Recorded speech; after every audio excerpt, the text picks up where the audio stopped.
El señor Javier Lombardo de la Unión de Padres de Familia de Escuelas Particulares. Don Lombardo, gracias por estar acá en Noticias 180 Minutos. Oiga, hay un panorama bastante complejo con el tema de las escuelas del país. Hay una situación de paralización de labores que afecta a un segmento de la población panameña. Ustedes, desde la perspectiva de escuelas particulares, ¿cómo observan esto y la afectación que repercute en la población panameña? Buen día, gracias por estar con nosotros. Gracias a todos, buen día, y reitero a todos los padres oyentes mis felicitaciones por ayer.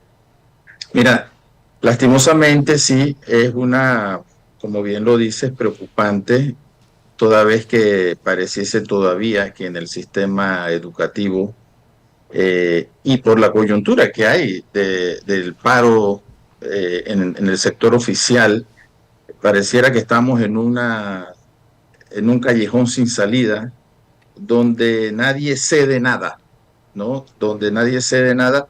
Pero ojo, yo quiero ser responsable con esto. Eh, yo puedo entender que los docentes puedan estar en paro pidiendo, sí, lo que están exigiendo, pero lo que todavía yo no logro entender es cómo el Ministerio de Educación, desde el día uno y teniendo las herramientas necesarias para que no se paralizara totalmente, sobre todo los estudiantes, el proceso educativo, no lo hicieron y aparentemente ahora que han reaccionado para hacer algo, no sé, hay como todo empantanado, ¿no? Y cuando te digo esto, ¿por qué? Porque pueden existir módulos para los muchachos, pueden existir plataformas digitales, incluso WhatsApp, pueden existir varias cosas. Y el Meduca lo que hizo fue calzarse los guantes y meterse en el tinglado y tirar, como quien dice, como hablamos en panameño, tirar puñete y no buscar una solución a los estudiantes. Se ha fallado en el Eh, diálogo el señor Lombardo para lograr el entendimiento y que los jóvenes, las víctimas, vamos a llamarla de esta manera, de este escenario, no sea el camino apropiado, que se ha fallado en eso, de no conversar, encontrar vías de solución. Así es, así es. Y tú lo dices bien. Tú le pusiste un buen nombre, víctima, pero yo todavía lo pondría un poquito más trágico. Ellos han sido el escudo, tanto de un lado como del otro lado. Me explico. Los muchachos se han convertido en rehenes, tanto del sistema educativo oficial como de los docentes que de alguna manera también lo han tomado a ellos, ¿verdad? Para buscar lo que persiguen. Mira, eh, esta mañana un amigo también muy interesado en problemas educativos, me dice, Javier, este es el mejor momento quizás para de verdad hacer una reforma o rever todo el sistema educativo nacional, ¿verdad? Y darse cuenta que estamos en el siglo XXI, que la educación, nuestros muchachos son del siglo XXI, que tenemos tantas cosas de inteligencia artificial. Ustedes mismos son un ejemplo de esto con estos noticieros, ¿verdad? Las cosas han ido evolucionando. Escuchábamos al doctor Jaque hace un momento hablando de que la educación se va transformando en cuanto la sociedad se va transformando. Entonces, yo creo que nosotros, sí, estamos en el siglo XXI, tenemos estudiantes del siglo XXI, pero tenemos una educación del siglo XX y una mentalidad del siglo XIX, tanto en el Sí, sistema como los docentes. Entonces, estas cosas hay que modificarlas, sí, hay que sí, mejorarlas. señor Lombardo. Y Disculpe, al observar lo que usted menciona, la última vez que se planteó una reforma al sistema educativo fue en 1979 y a la fecha no se ha presentado una reforma integral. Y lo que usted anota, la tecnología ha avanzado muchísimo. Estamos hablando de robótica, de inteligencia artificial, que de pronto en las escuelas particulares tienen esa oportunidad, esa opción, esa herramienta de conocimiento. Sin embargo, en las escuelas públicas, oficiales, se adolece de esto y viendo estos escenarios de conflicto y polémica no ayudan a que se mejore la educación en nuestros jóvenes. sí, mira, lo que tú dices es muy cierto. no sé si tú te acuerdas que hace 10 años se hizo un diálogo nacional por la educación, eh, donde participamos 8 sectores. Y te digo participamos porque también nosotros como padres organizados también estuvimos. Fue un diálogo muy interesante.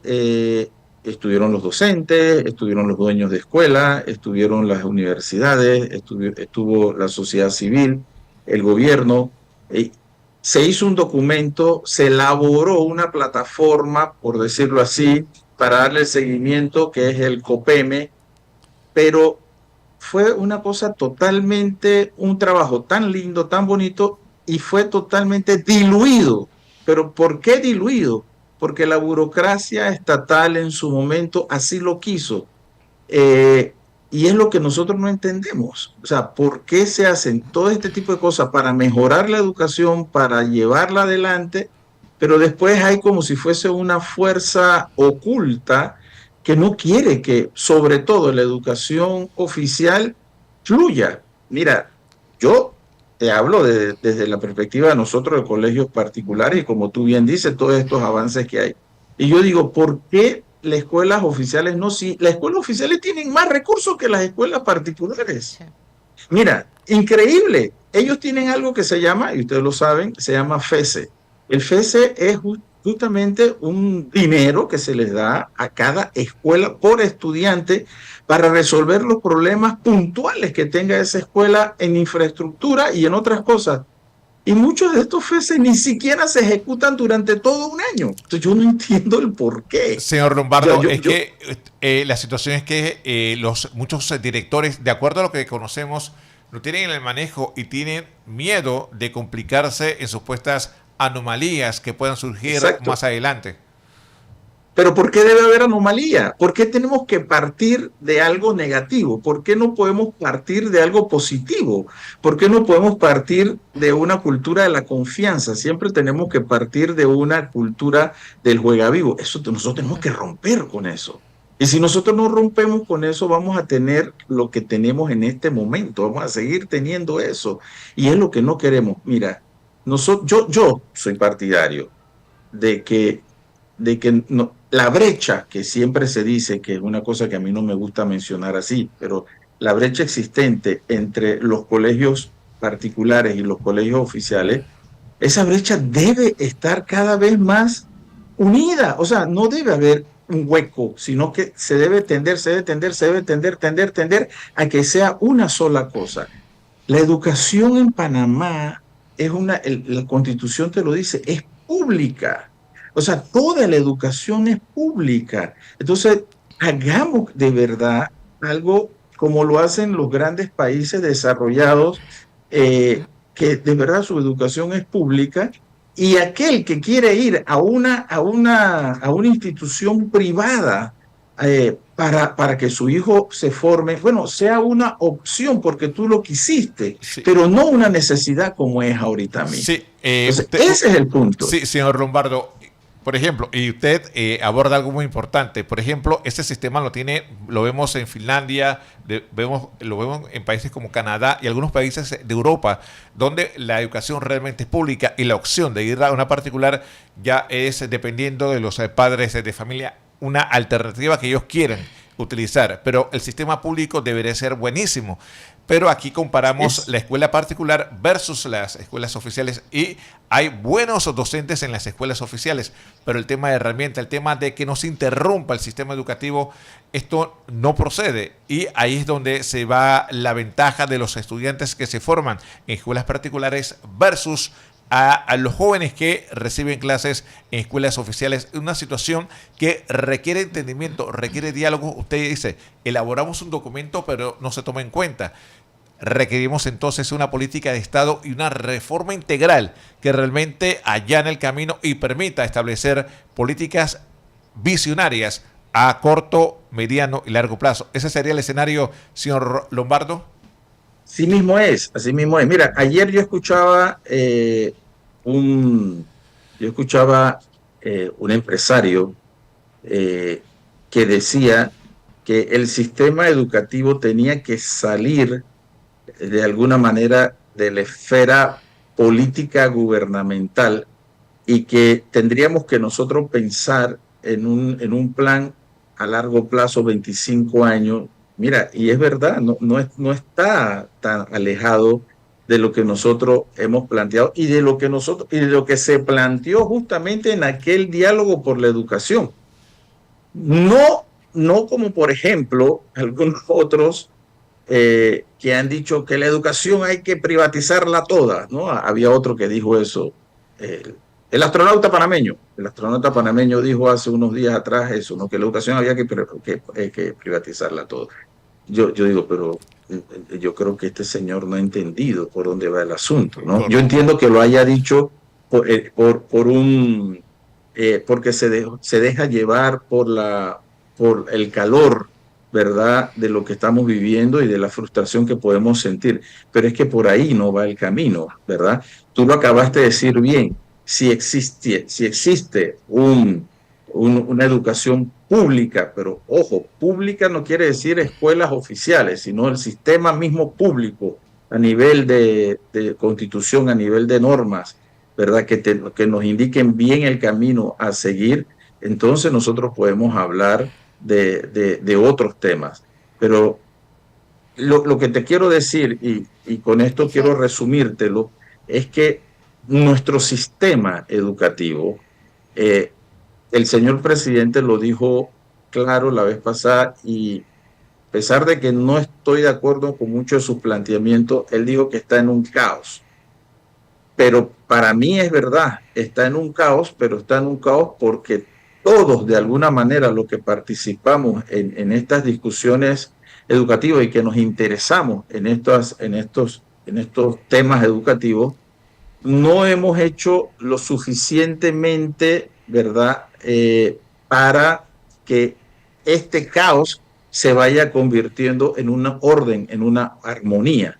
Y es lo que nuestros muchachos están esperando de nosotros y de todo un sistema.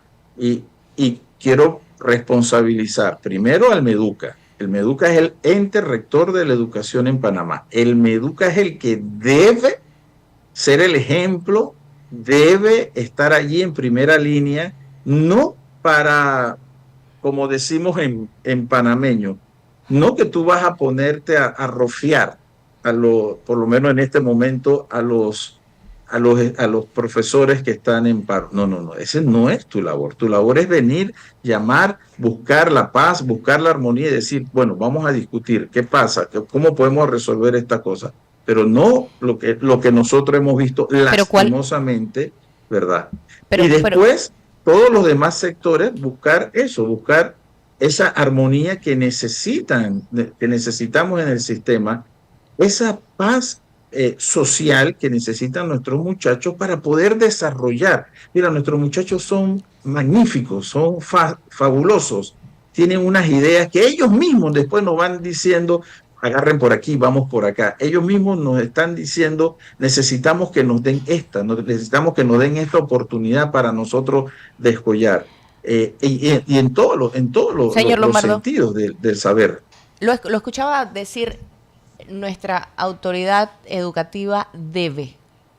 Y ese debe, en mi escucha, en algunas ocasiones o en distintas gestiones, se queda sin esa falta de voluntad auténtica. Vemos cómo traen un librito que se encamina en otras direcciones.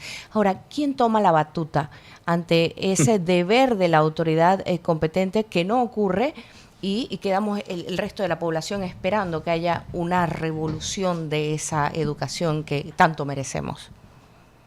Mira, Lisbeca, yo te quiero responder con una anécdota que me llegó de un colegio casualmente oficial. En este momento, en esta coyuntura. Este es un colegio oficial donde los docentes decidieron seguir dando clases, a excepción de 2 docentes que se acogieron a la huelga. 2 docentes de un colegio donde aproximadamente una escuela que tiene 700 estudiantes. Todo el colegio estaba funcionando menos 2 salones, simplemente porque esos 2 profesores se acogieron a la huelga. un mes en esa situación. Los padres de familia van donde la directora del colegio y le dice, mire, señora directora, ¿cómo es posible que solamente dos colegios aquí, dos salones aquí, perdón, estén en paro y los demás estén dando clase? Y la señora directora dice, es que yo no puedo hacer nada. Escucha esto, dice, yo no puedo hacer nada, dice la directora del colegio, un colegio oficial. Los padres de familia van al Ministerio de Educación, se entrevistan con una subdirectora de un departamento, le plantean la situación, la subdirectora dice, ¿cómo que dice la directora que ella no puede hacer nada si ella es la jefa ella es la jefa allí en el colegio y ella puede tomar decisiones? ¿Tú estás entendiendo por dónde va el asunto, lo que yo te quiero decir? O sea, aquí en Panamá, en la educación oficial, hay una tiradera de pelota, ¿verdad? Donde tú le dices a un director una cosa y tú dices que no pueden hacer nada. Después va al allá tú vas al Meduca, a las sedes y los directores te dicen sí se puede hacer. Entonces, mientras tanto, los papás en el medio, ¿no? Tratando de buscar una solución. Claro.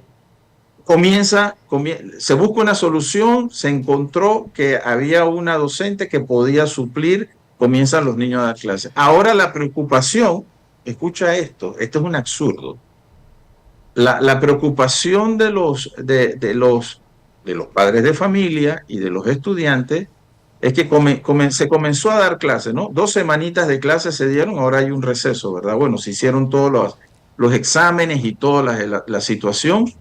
Y ahora resulta que posiblemente las notas que se pusieron de los niños, que todo el esfuerzo que han hecho y todas las cosas, posiblemente no se le vaya a tomar en cuenta, porque ¿qué pasa? Porque la maestra, que era la maestra oficial, que está en paro, ella es la dueña de la cátedra. ¿Esto qué es? Claro. Dime en qué país estamos. ¿Cómo que tú eres la dueña de la cátedra? La educación es pública, señores. Hay un regente y el regente es el que dirige, el que manda.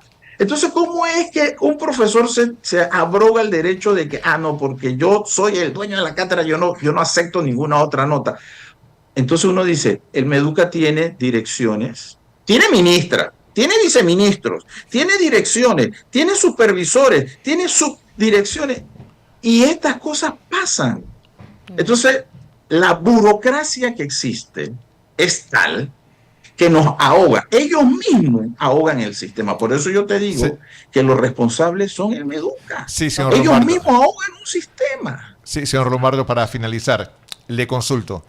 ¿Tenemos el escenario apropiado o más adelante establecer una política de reforma integral que ponga en la mesa estas experiencias que usted ha mencionado, que permita que la gente, ya sea los representantes del Ministerio de Educación, que deben ser los que lleven la batuta, los del sector educativo, los maestros, profesores y también los padres de familia, para que se logre un entendimiento y en un documento se recoja esto y se ponga la educación pública en el siglo XXI? ¿Usted cree que es posible esto, tal vez en la actual administración, o por lo menos dejar las bases para que en un futuro inmediato se pueda tener esto en Panamá? Eso, lo que tú estás hablando, es vital que lo hagamos. Esto no es una cosa que tenga, tú sabes que, de que no, yo voy a ver si me siento bien o me siento con ganas de hacerlo. No, esto hay que hacerlo sí o sí. No podemos echar para atrás. Y a pesar del caos que estamos viviendo ahorita mismo en el sistema oficial, bueno, esto es como, tú sabes, tú viste la mariposa, cuando la mariposa sale del capullo, dentro hay una pelea, ¿verdad? Para que salga y sale algo lindo. Bueno, esto es igual, lo tenemos que hacer así. En este caos que tenemos dentro, tiene que salir algo positivo, porque si no es por gusto. Y yo sí creo, mira, por lo menos desde nosotros, desde los padres de familia, siempre. De hecho, nosotros hicimos una nota a la Asamblea Nacional, se la mandamos, donde nosotros estamos diciendo, nosotros estamos dispuestos a dialogar, nosotros estamos aquí para poder dialogar, para sentarnos, para buscar una solución para nuestros hijos. Ojalá que los docentes también tengan lo mismo, ojalá que el ministerio también tenga lo mismo, ojalá que quienes, todos lo que queramos, la educación de verdad queramos lo mismo, porque mira, la educación es el futuro, lo acabamos de ver, mira, ustedes mismos, o sea, cuando digo ustedes mismos, señores periodistas, ustedes mismos son fruto de la educación. Y estamos donde estamos cada uno por la educación. Y en mi caso, de la educación pública. Correcto. Por eso, ahí está. Mira, tú eres un ejemplo de eso. Sí. Y Álvaro también. Sí, y los demás. Y también todos ustedes. O sea, entonces yo digo, no podemos tirar todo y no podemos tampoco satanizar de que todo es negativo y que todo es malo. No, señor. Yo me resisto a eso. Eso no es así. El que dice eso es porque tiene otra intención. Así es, mucho que hacer, definitivamente. Don Javier Lombardo, de la Unión Nacional de Padres, Familias y Escuelas Particulares. Gracias por acompañarnos esta mañana aquí en Noticias 180. Gracias a ustedes. Gracias. Y buena semana. Gracias. Excelente para usted también. Vamos a actualizarnos en materia deportiva. Regresamos en breve. Deportes.